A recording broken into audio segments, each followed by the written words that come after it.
Bonjour, alors aujourd'hui présentation d'un kit que je rêvais d'avoir depuis un bon paquet d'années, je dirais bien plus de 40 ans, quand j'ai su que ça existait. Il s'agit donc de la passerelle de l'Enterprise tel qu'on le voit donc dans la série d'origine des années 60. Et en plus de ça, je suis très content parce que ça faisait un petit bout de temps que je lorgnais dessus, notamment sur Vinted. Mais il n'était pas question pour moi de prendre le kit original, qui, comme vous le voyez sur cette illustration, avait quand même l'énorme désavantage de ne présenter que la moitié de la passerelle, à savoir que là, tel que vous voyez ça sur l'image, c'est ce que vous aviez avec la maquette qui était proposée donc par MPC au début des années 70. Et bon, c'était un peu décevant parce qu'en fait, beaucoup se compliquaient la vie à modifier deux kits achetés donc pour pouvoir faire les éléments, les modules que vous voyez autour là, ici, pour faire l'autre portion de la passerelle. Essayer de modifier aussi les figurines qui n'étaient pas géniales, qui étaient vendues avec le kit. Et quand je dis pas génial, c'est vraiment pour reconnaître les personnages, il fallait les voir de loin, quoi. Et si je me rappelle bien, on avait peut-être que 4 ou 5 et c'était totalement insuffisant. Et là, en fait, je l'ai pris parce qu'en fait, c'est une réédition, pour moi en tout cas, récente, avec les éléments, les modules supplémentaires que donc Round 2 a ressorti avec donc AMT. Et donc vous voyez que là, ça c'était heureusement que la personne qui vendait ça sur Vinted a mis toutes les photos. Donc il y a déjà écrit 2013 Round 2 Models. Et donc ça reprend en fait à l'identique la boîte qui était proposée dans les années 70. Il est écrit All New Figures. Et on peut faire 10 personnages différents, 10 styles. Donc moi j'étais tout content, je me disais c'est bon, je vais avoir tous les personnages nécessaires pour faire la passerelle de l'Enterprise telle qu'on a l'habitude de la voir. Donc avec Bones, donc le docteur McCoy, avec Uhura, avec éventuellement Chekhov et donc Sulu, voilà, ça pouvait le faire. Et j'étais tout content, j'étais vraiment tout content. Je ne l'ai pas eu si cher que ça. Je l'ai eu à 18 €. C'est tout à fait raisonnable. C'est tout à fait raisonnable. Le truc, c'est que par contre, ce n'est qu'en partie ce que j'espérais avoir. Sur la boîte, ils disent qu'on peut faire 10 personnages différents. Ils jouent un peu sur les mots. En fait, il n'y a vraiment que 5 personnages qu'on peut mettre sur la passerelle. Les modules supplémentaires sont là, mais c'est quand même encore trop proche du kit original. Et même si je l'ai eu pas cher, je suis quand même un brin déçu. Mais on va discuter un petit peu de ce qu'il est possible de faire avec donc cette passerelle de l'USS Enterprise NCC 1701D de 1966. Et on va voir ça immédiatement en voyant ce qu'il y a dans la boîte.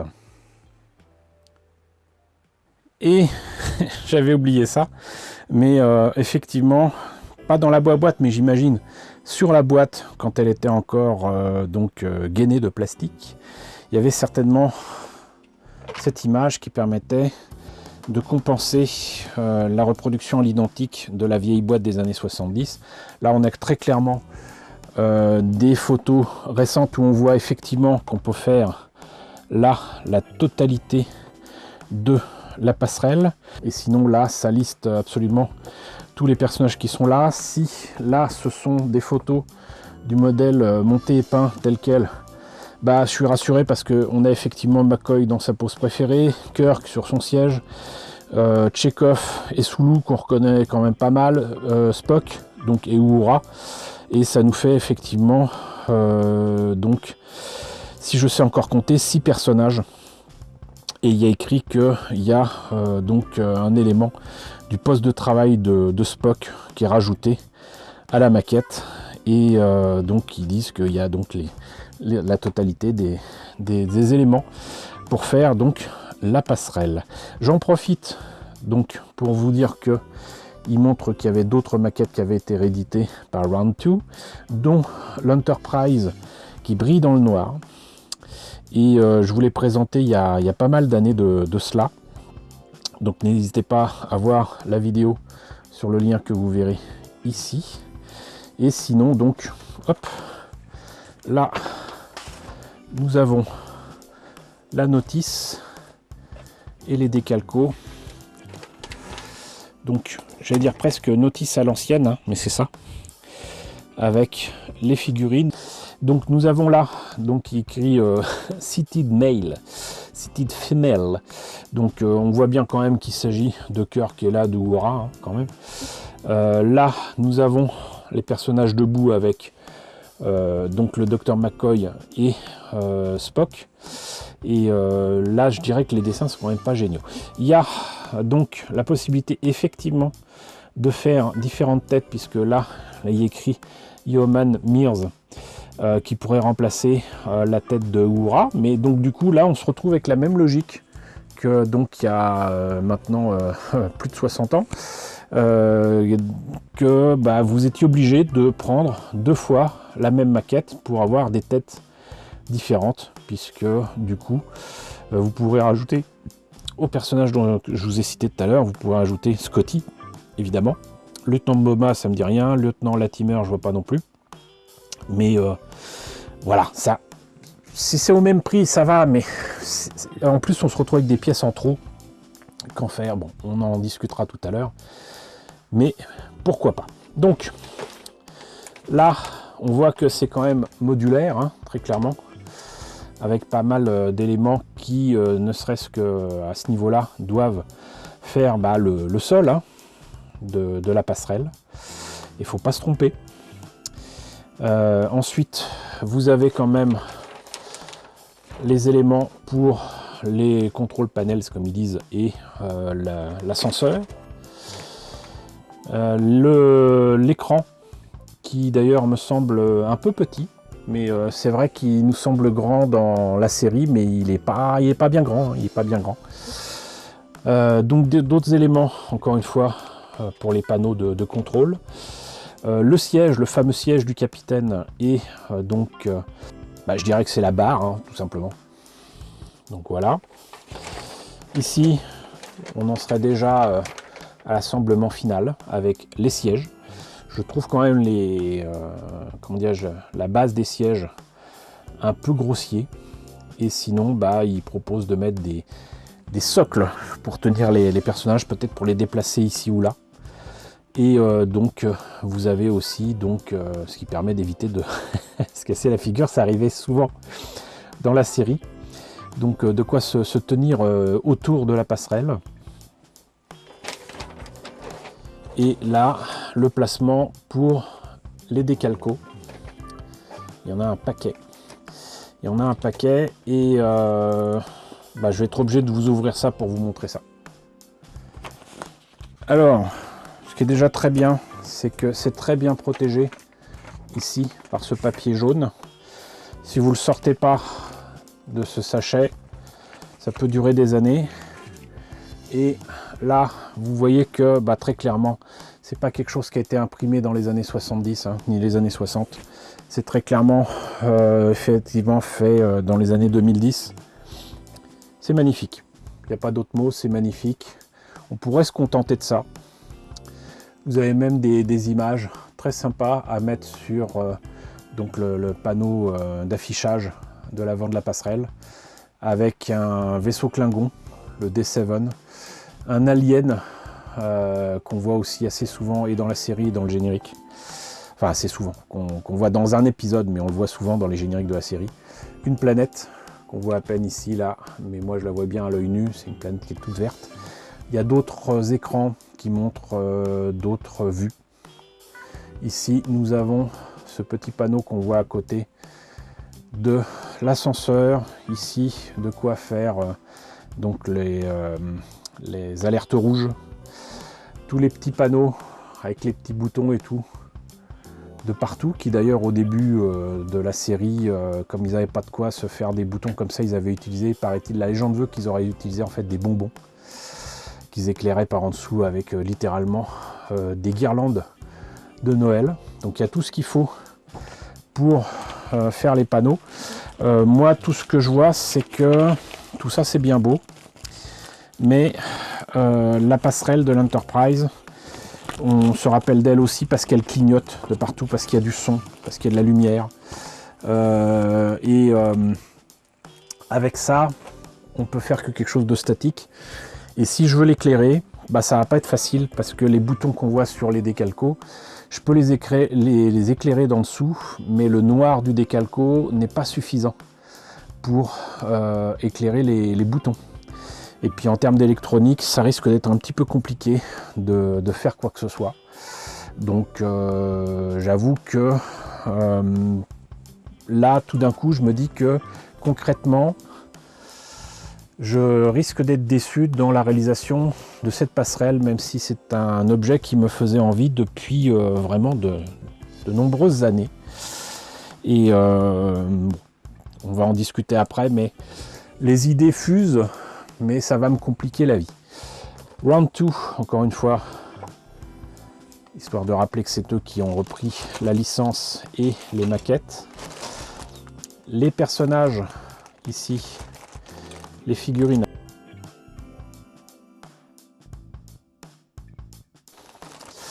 Vous avez ici les sièges et certains panneaux. Là, vous avez donc différents éléments de la passerelle. C'est extrêmement basique. D'ailleurs, je suis assez surpris qu'il y ait une... C'est assez sale, comme si quelqu'un s'était coupé ou quoi. Enfin, bon, je sais pas. C'est pas moi en tout cas. Là, le reste de la passerelle. Donc, vous voyez qu'en fait, c'est vraiment des éléments qui étaient basiques, même à l'époque, mais qui peuvent faire quelque chose de sympa. Alors maintenant, que faire avec ce kit? Je vous mets ça pour que vous ennuyez pas. Que faire avec ce kit? Alors déjà, toujours la possibilité de le faire tel quel. Même si vous voyez que là, il triche un petit peu avec l'éclairage. On pourrait croire que c'est éclairé par l'arrière, mais bon, c'est pas le cas. Donc, on va éviter de lorgner sur cette possibilité, même si c'est possible. Je peux me compliquer la vie à faire des caches qui ne feront éclairer que certains boutons et certains panneaux, notamment les panneaux qui sont au-dessus, et notamment l'espèce d'écran qu'il y a devant la passerelle. Je peux mettre de la lumière derrière. Ça serait facile. Maintenant, le truc, c'est que pour faire quelque chose de bien, il faudrait que ce soit fermé. Je l'avais fait il y a des années avec un kit que je ne pourrais pas vous présenter de sitôt, mais dont j'ai des photos d'archives. Je vous mets ça là. C'était le palais de Jabba. J'avais fait justement les éléments du palais qui n'existaient pas donc dans la maquette. Et j'étais très content de moi, mais j'ai carrément fait un plafond et j'ai mis une guirlande électrique qui à l'époque était assez rare à trouver puisqu'elle n'était pas multicolore, elle était juste blanche. Et j'avais donc éclairé mon palais de Jabba, j'étais très content. Mais là, il faudrait que je fasse pareil, il faudrait que je ferme la passerelle, d'autant que si je fais de l'éclairage, il y aura énormément d'éléments autour de la passerelle et ça sera pas joli. Donc il faut fermer tout ça et limiter en fait les points de vue.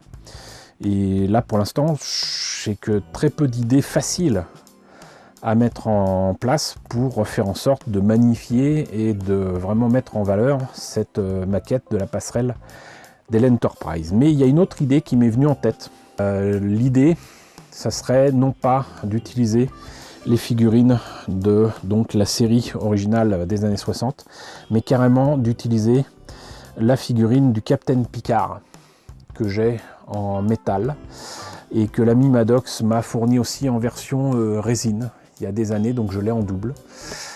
Cette figurine de Picard, je vous l'ai présentée là aussi il y a facilement 10 ans, mais je vous mets le lien ici. Et pourquoi Picard? Parce que tout simplement, il y a un épisode que j'aime beaucoup de Next Generation, je ne sais plus si c'est dans la saison 5 ou 6, mais donc dans Next Generation, il y a un épisode qui s'appelle Relic, et dans cet épisode de Relic, l'Enterprise D découvre l'épave d'un vaisseau de la Fédération assez ancien, sur une sphère de Dyson. Et dans ce vaisseau, découvre qu'il y a un téléporteur qui tourne en boucle depuis facilement presque un siècle. Et où il retrouve en fait, en le remettant en marche, il ramène à la vie, littéralement, Scotty. Scotty, mais genre papy, quoi. Scotty vieillissant. Le Scotty de la fin des films. Et donc il y a Scotty qui se remémore de son passé sur l'Enterprise, le premier Enterprise NCC 1701, avec Kirk et tout ça, et il demande à l'holodeck et à l'ordinateur de l'Enterprise D de lui recréer l'Enterprise qu'il a connue. Et du coup, il obtient la passerelle de la première série. Passerelle qui sera d'ailleurs plus tard réutilisée pour un épisode absolument merveilleux, un double épisode absolument merveilleux de la série Enterprise du début des années 2000 avec Scott Bakula, où donc un autre vaisseau de type, du même type que l'Enterprise, qui est de l'USS Defiant, est repris par en fait des humains de l'Empire Terran, le Terran Empire. Et donc ils ont réutilisé des éléments de ce décor qu'ils ont complété pour pouvoir faire des scènes absolument fabuleuses. Donc il y a cette scène où Picard retrouve Scotty en train de se saouler la tronche, il n'y a pas d'autre mot. Sur la reproduction de la passerelle de l'Enterprise de l'époque de Kirk, il y a ça. Et sinon, si je trouve le moyen de modifier des figurines, peut-être aussi faire justement l'arrivée sur la passerelle de l'USS Defiant, de Scott Bakula et du reste de ses compagnons sur la passerelle, et faire comme dans la série Enterprise. Donc ça fait deux possibilités aussi autres que l'Enterprise de la série originale, mais reste donc effectivement le problème d'éclairer ou non tout ça. J'avoue qu'aussi je serais même presque tenté, tant qu'à me compliquer la vie, de trouver un moyen de mettre un petit écran numérique, parce qu'à un moment on était saturé d'écrans numériques de partout, de différentes tailles, dont certainement de petite taille pour la taille de cette passerelle, pour passer justement des vidéos telles qu'on voit dans la série Star Trek et telles qu'on voit sur l'écran de l'Enterprise. Donc ça, c'est encore, j'allais dire, un autre objet de bricolage et d'idées possibles pour cette maquette. Mais voilà, tout ça pour dire que se compliquer la vie, c'est pas pour me déplaire des fois, mais là du coup je reste coincé sur le fait que si je le fais tel quel, je risque d'être un peu déçu. Donc on va voir ce qu'il est possible de faire. En tout cas, dites-moi ce que vous en pensez. N'hésitez pas à me dire si vous connaissiez cette maquette, si vous avez fait des vieilles maquettes de Star Trek qui datent des années 60-70. Ça m'intéresse. En tout cas, j'espère que cette présentation de la passerelle de l'Enterprise vous a intéressé. N'hésitez pas à me dire donc dans la section commentaires ce qu'il en est. N'hésitez pas à liker, n'hésitez pas à partager, n'hésitez pas à vous abonner si ce n'est pas déjà le cas. Coucou aux nombreux abonnés qui nous ont rejoints ces derniers temps. Coucou aux grands anciens qui me suivent depuis 10 ans. Merci à tous de votre fidélité, merci à tous de votre soutien sur Tipeee et sur Paypal. Surtout, prenez soin de vous. Je vous laisse avec la liste des contributeurs de la chaîne et je vous dis à très bientôt, qui sait, pour la présentation de notre maquette Star Trek.